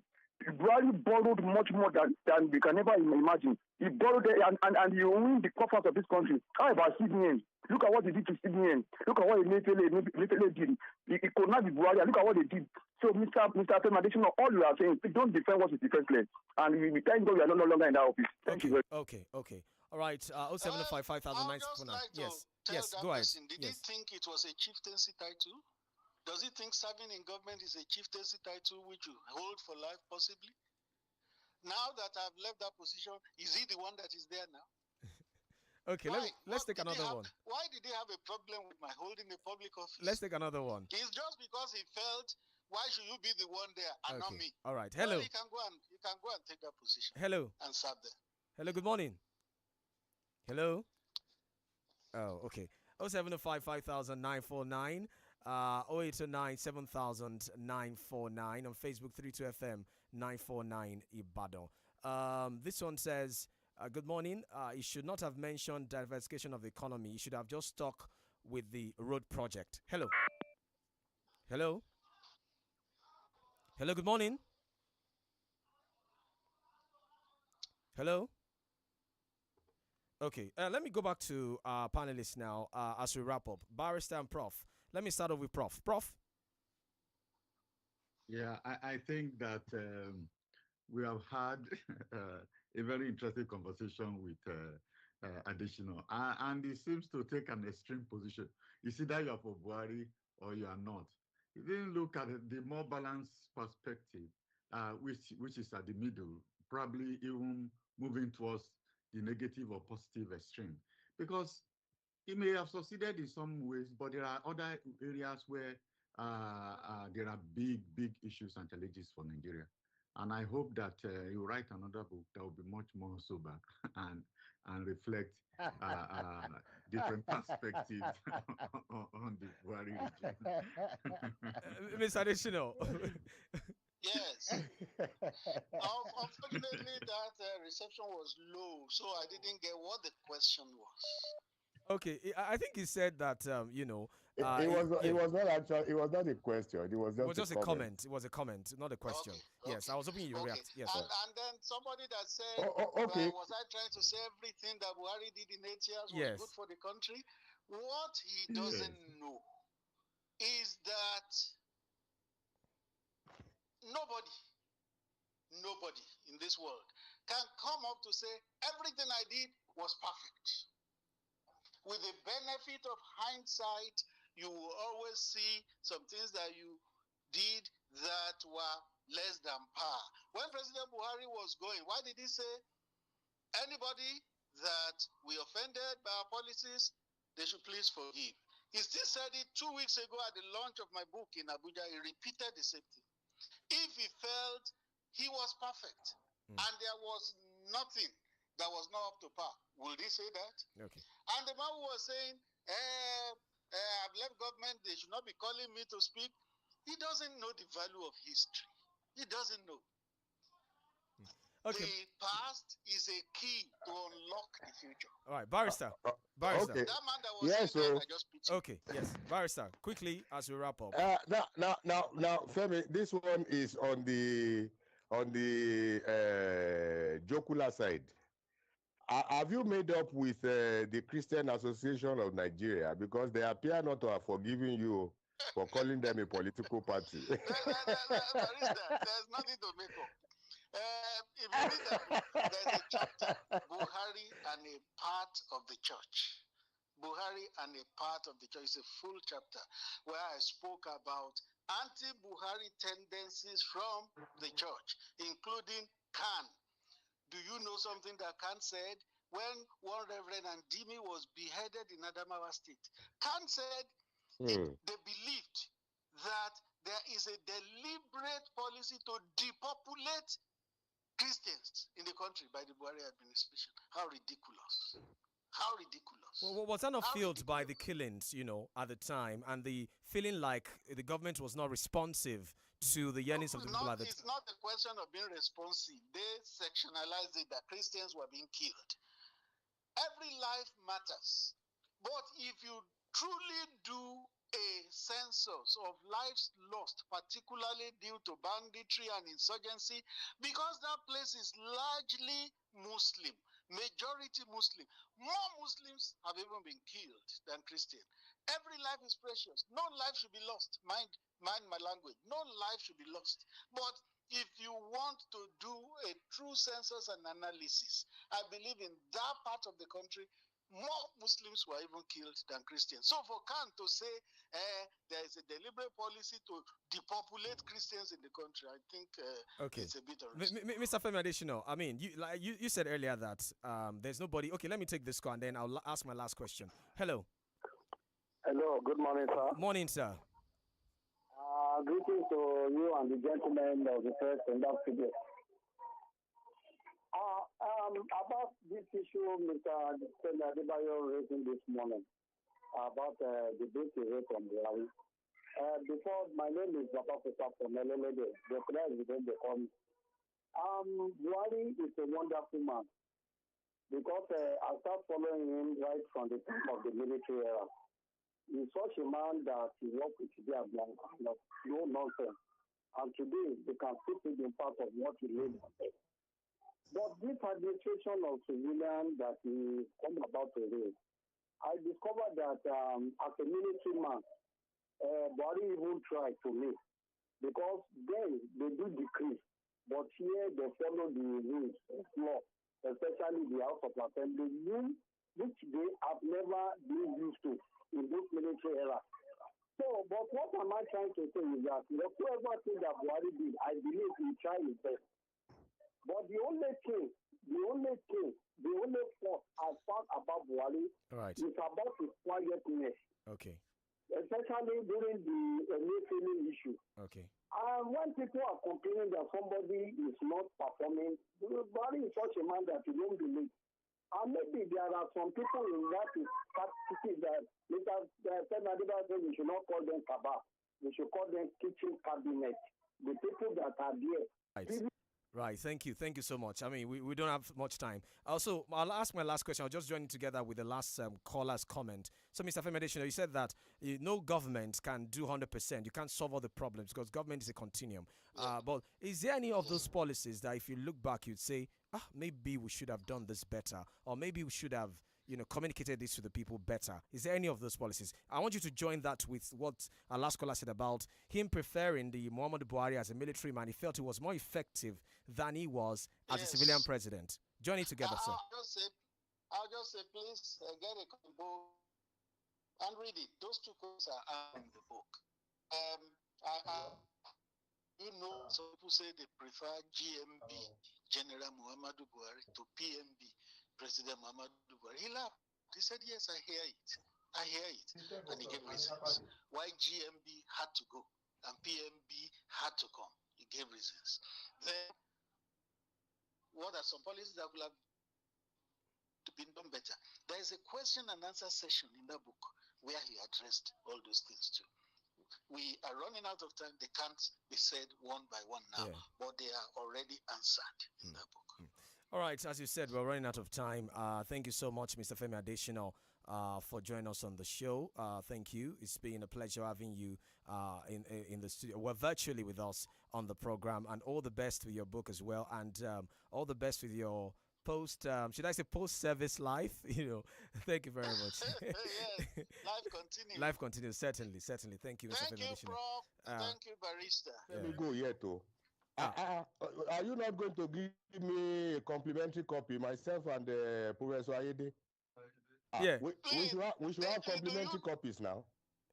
Within 10 days, 10 days of launching that, copies that were printed ran out completely. Wow. Reprinting, it will be out in a couple of days. Okay. If there's a way I get it across, because I know that I tried ordering myself, and I couldn't get it here in Ibadan. I tried ordering myself. Get to the booksellers in Ibadan. Get to Sunshine bookstores. They still have. Okay. But as we are now, we are reprinting. And Prof and Barrister, it will be my delight to get. Please add my own copy. Add my own copy too, sir. Add my own copy too. Add my own copy. Thank you so much. Just get in touch with me after the program. Okay, sir. We'll do. Thank you very much.